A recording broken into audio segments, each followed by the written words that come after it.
everybody, my name is Dr. Sandman. I hope that all of you are doing fantastic. I'm here today with you for a special review, or first impressions, well, kind of not first impressions, kind of review of Le Grand Tableau Lenormand carte Arcane. So basically, it's the original Lenormand deck.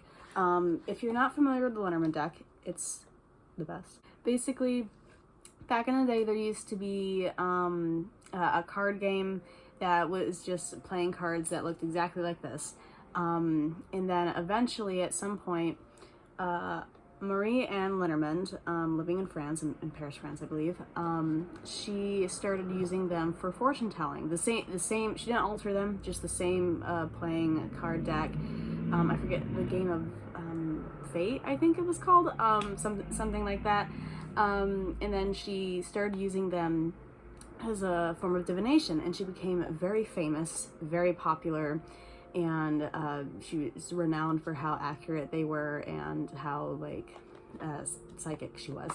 And she passed away and is buried in the Pré de Saint-Pierre in Paris. And so when I went to Paris earlier this year, I picked this up. I knew I wanted to get it, and I knew that as soon as I found it, I was going to snag it, and I did. So we have the Grand Tableau Lenormand carte Arcane. In other words, the Lenormand deck. This isn't fancy. If you've used a Lenormand deck before, this isn't going to be anything terribly exciting. It does come with a little booklet that tells you how to read it, and yeah, it's pretty straightforward. So I'm just going to show you the cards in this deck, what they look like, and then I'm going to talk to you a little bit about how it's different from tarot, which most people who read cards are a lot more familiar with. So this is what the back of them look like, and they are reversible, so that's nice.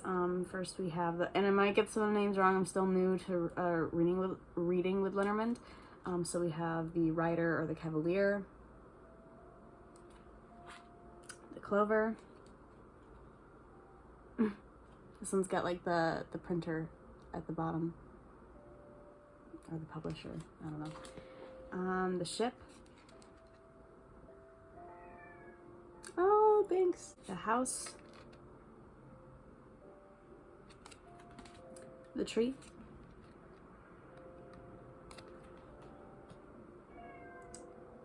This is either the clouds or the mountains. Yeah, this is the clouds, I believe. Sorry, my cat wants to be fed a fourth time. It's not gonna happen. I'm not gonna cave this time. The Snake. The Coffin.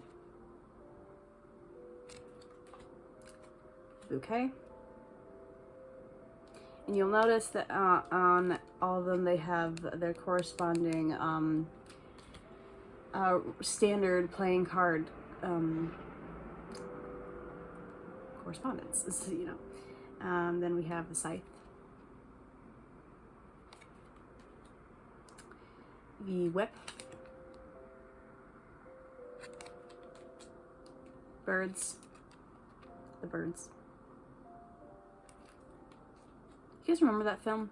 Do you also remember Birdemic? I think this one's the child. The Fox. The Bear.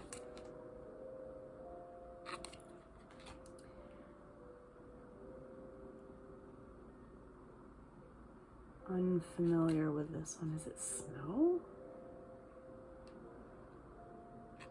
Okay. Stork.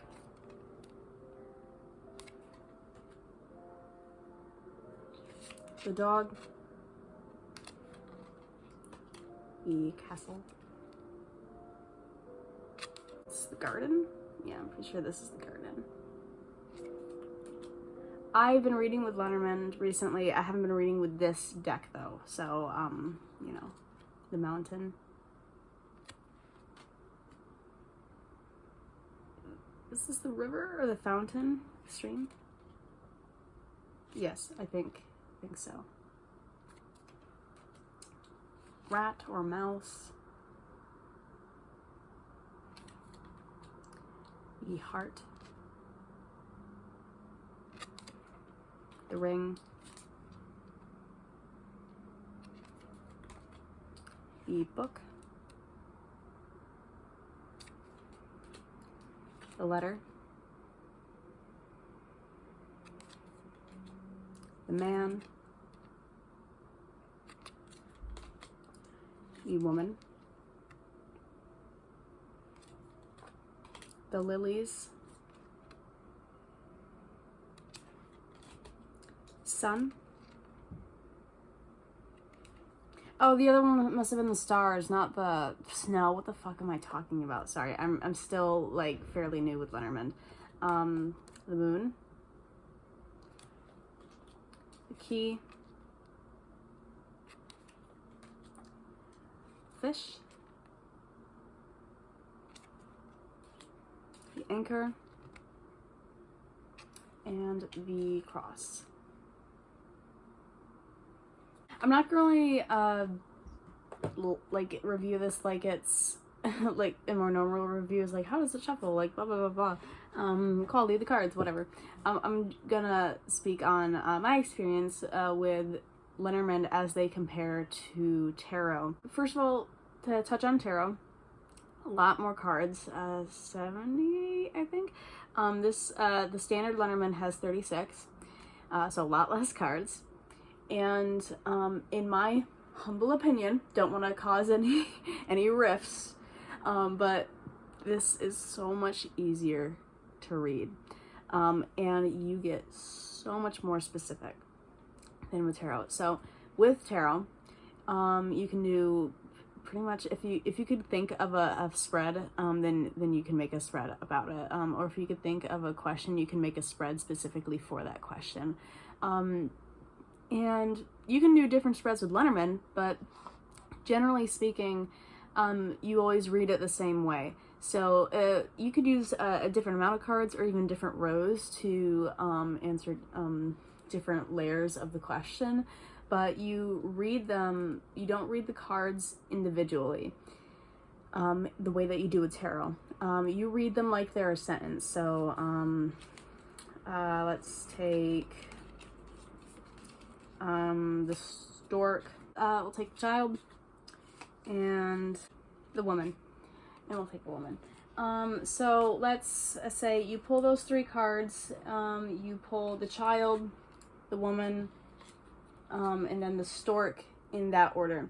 So this is a very bad example, very quick example, and I'm not too familiar with Lenormand, so let's have that. So you read them like a sentence. So what would that say? So usually the child is a reference to youth or joy, things like that.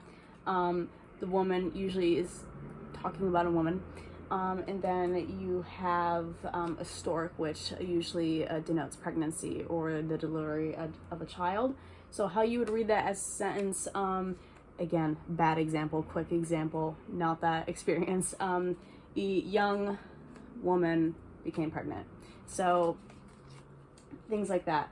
And the other main difference between tarot and Lenormand is that tarot can be literal, tarot can be mundane, and tarot can be metaphysical. Tarot can be very spiritually charged and very metaphysical in the messages that it gives you, whereas Lenormand, it's mundane every time. And not to say that everything that it will tell you will be boring, but it will say everything that it tells you has to do with like physical occurrences to happen in your day-to-day life, whereas tarot can be grand and like it's spiritual. So like a tarot reading could tell you that you're about to enter a phase of enlightenment in your life, or that you could be starting a new spiritual path, or things like that. Whereas Lenormand tells you, oh, you're going to lose your job, or like, oh, you're going to be going on a very exciting trip or journey in the near future, or you're going to receive a letter, but no one sends letters anymore, so you're going to receive a really important message from a man who, you know, it's very it's very cut and dry specific things, which is probably why Marie Anne Lenormand became very famous, is because these are very like this exact thing is going to happen. It gets very, very detailed. And you can get that way with tarot, but it's kind of a guarantee with Lenormand because it only talks about the mundane aspect of life rather than the metaphysical or spiritual. I'm probably going to be bringing this to my job a lot because I get a lot of people, I do tarot and oracle readings at my job, and I get a lot of people saying, oh, I wish I had like more specific information on this part of the reading. I wish I had a little bit more insight. I'm like, yeah, I wish I had a little bit more insight for you. So I might offer secondary Lenormand readings to give a little bit more clarity on certain aspects of readings that I give, or I might just start doing separate Lenormand readings, depending. So yeah, so that is my very vague consensus comparing Lenormand to tarot. So if you learned something from this video, or if you found it helpful, or if you enjoyed watching it, please like this video, subscribe for more videos. I do have more Lenormand oracle and tarot reviews and first impressions up on my channel, so if you'd like to check those out, I have a whole playlist of them. Leave a comment if you'd like this video, and I will leave all my social media and links in the description below. And thank you guys so much for watching. Bye.